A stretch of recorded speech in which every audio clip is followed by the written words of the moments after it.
Our next presenters are Daniel Aliaga and Dev Niyogi. Gentlemen, it's your Thank you. floor. Thank you for coming. Today we're going to talk to you about our idea, You Prepared, a nice acronym we were able to come up with, urban preemptive research and planning and activities focusing on real-world disasters. So this is a multidisciplinary effort. Our team consists of people from across campus. Besides ourselves, Natasha Duncan, Ayman Habib, David Johnson, Venkatesh Mervade, Carol Song, and Satish Kusuri, and several Discovery Park centers. And we've been working for a while in this area, kind of collectively in different aspects of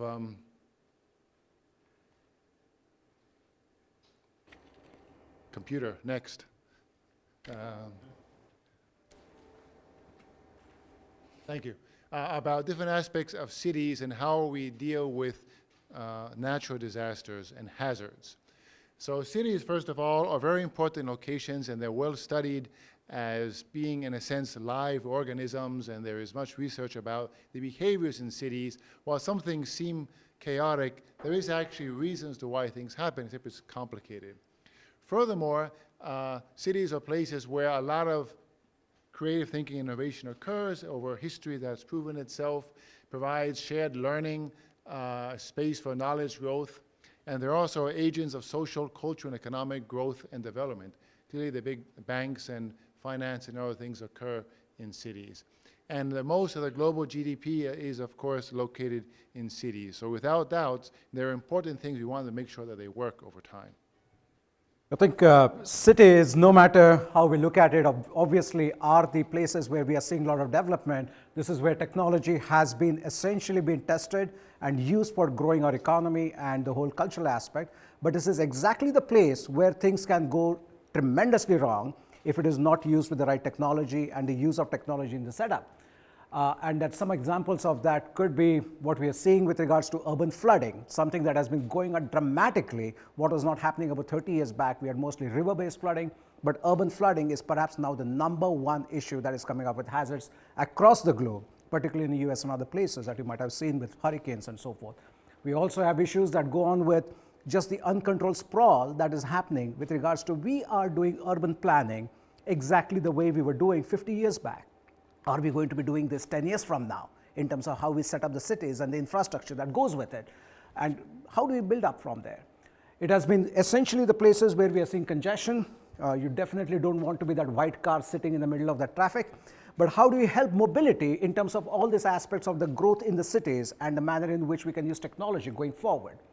And so our essentially convergence idea as we look ahead is that if we use computational technology, essentially computer graphics, visualization, and so forth, we can have abilities of interfacing that with environmental models where we have been essentially struggling to get city level data. By combining the two, we can create improved predictions. We can create technologies that can look for if-then scenarios. We can go beyond serendipity alone in terms of helping people with helping aspects like how do you develop mobility plans when you have a disaster coming through. And the tagline of what we are trying to see is, how do we make hazards remain hazards and not become disasters by properly interfacing technology? And that's essentially where our whole aspect comes in. So here at Purdue University, we're in fact at the verge of being able to put all these ideas we have already being worked on here at Purdue and take it to the next level so that we can actually assist these cities and places at a global scale. So the Strategic Research Alliance already demonstrated or vocalized their excitement about the DR4 concept, that's the disaster, readiness, recovery, and resilience and response concept. There is at easily counting more than 50 faculty already working in this general area. And funding-wise, there is a kind of standard avenues out there which are already funding ourselves and other colleagues, and some interesting growing avenues like NSF Prevents and other DoD funding centers coming up which are highly interested in these concepts, as well as the Catholic Relief Services. In fact, Carolyn Wu has a strong affiliation with both Purdue and CRS, and she's therefore a great link. With regards to the kind of research aspect, we can divide the things we have been doing and should continue doing into three main groups. The first one is the idea of modeling and data. So in engineering and in science, so the recent data science as well as big data type efforts, there are efforts and teams here, ourselves included, working on creating models of cities from satellite data, from aerial data, from drones, and then also from data inference, like procedural model inference. There's a variety of ways we can obtain the necessary readings of a city. So you can imagine this, that we have models, we have the technology available, how to use it. Our Achilles heel right now is how do you get street level data that can be put into this model so that we can start simulating things where you need them at the backyard level, at the street level. And even though you might have radar data, you might have LiDAR data sets, you can set up all sets of sensors, how do you actually put them into models that can use them? So we sort of go into this augmented reality world where this video games, visualization, create the cities, we interface that with our environmental models, and out of that emerges this whole set of possible scenarios. And we have used this in real life for heat island studies, for heat stress studies, for heat maps, for urban flooding projects. We have a series of projects going on in India and China, for instance. We have projects where we have shown this in mobility for the Miami County after hurricanes, and we are using it right now to study what happened in Hurricane Florence after we had the hurricane in North Carolina and so forth. So we have this setup ready, and where we are now looking for is how do we sort of take this and create research educational experience by working with the honors program, by working with different policy institutes and so forth, and creating this whole ecosystem, which is not simply in terms of creating projects, but a big impact potential, because we have series of people and ideas going across educationally, research-wise, and in need-wise, where Purdue can really create a niche going forward.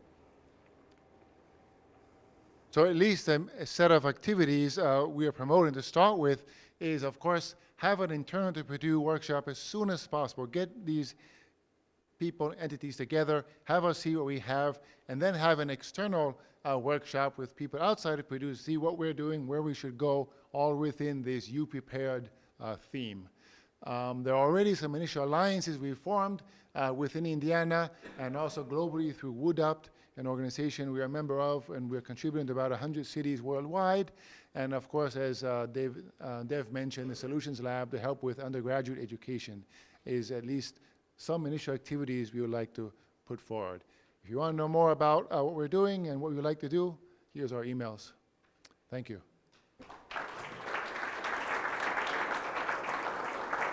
Gentlemen, thank you so much. Any questions from the audience? Going once, going twice.